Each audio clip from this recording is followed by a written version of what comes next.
Hi everyone, how are you today? Bago ako matulog guys, naisip ko na mag-video kasi po marami na namang canceled sa oras na to at sa panahong ganito.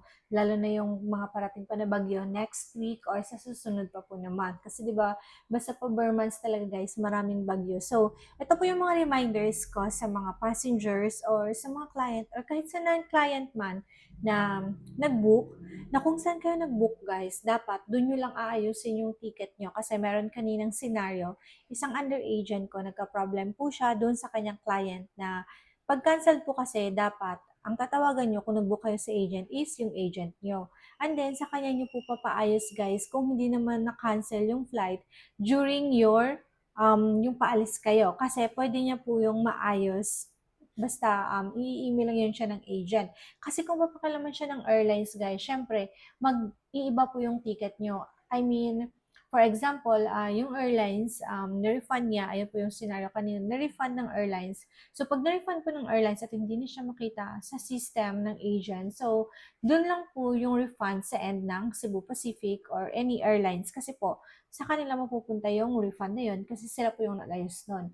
While, or di kaya pag ang ayos ng refund nyo is yung agent na nag-book sa inyo or kayo mismo is kung sino po nag-ayos, dun po papasok yung pera or kung ano po yung mode of payment during the booking is babalik lang po siya doon.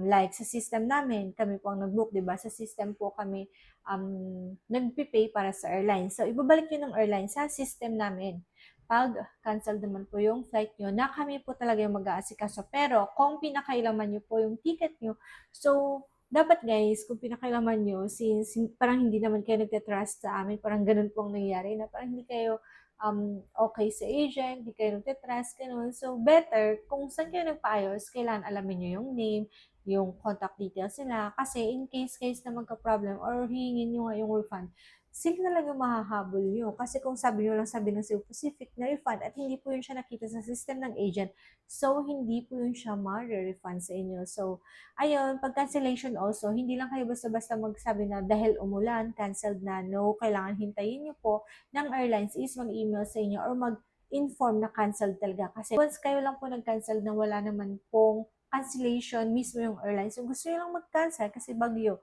so, yun ay mapo-forfeit. Means, hindi siya refundable kahit malakas po yung ulan sa panahon na yun dun sa inyo kaya hindi ka nakapag-travel. So, kailangan talaga hintayin mo yung email cancellation. So, kung wala kang email cancellation kasi mali yung email na nailagay mo at dun mo na sa airport nalaman na canceled, so that's the time guys na pwede ka mag-refund pag sa airport mismo din siya na-canceled. And then,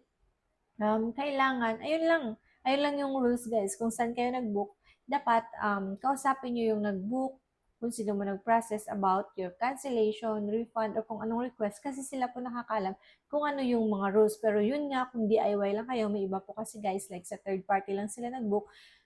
Like last time, hindi ko siya client, pero sabi niya nag-book daw siya sa isang website na third party, which is, ang nakalagay na email doon, in case na ma-cancelled is unknown.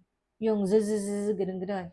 Wala siyang specific email. So, ibig sabihin, pag ganun guys, pag canceled ang flight nyo, is hindi siya masisend sa inyo. Kasi ganun yun guys, pag sa third party, pag hindi po kayo nag-input ng email, tsaka contact number nyo, medyo mahirap yan. Kasi pag-cancel, di ba?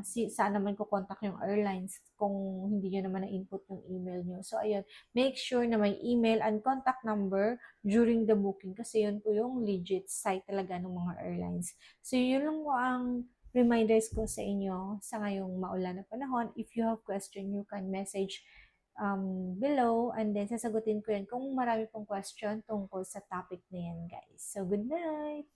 Ingat!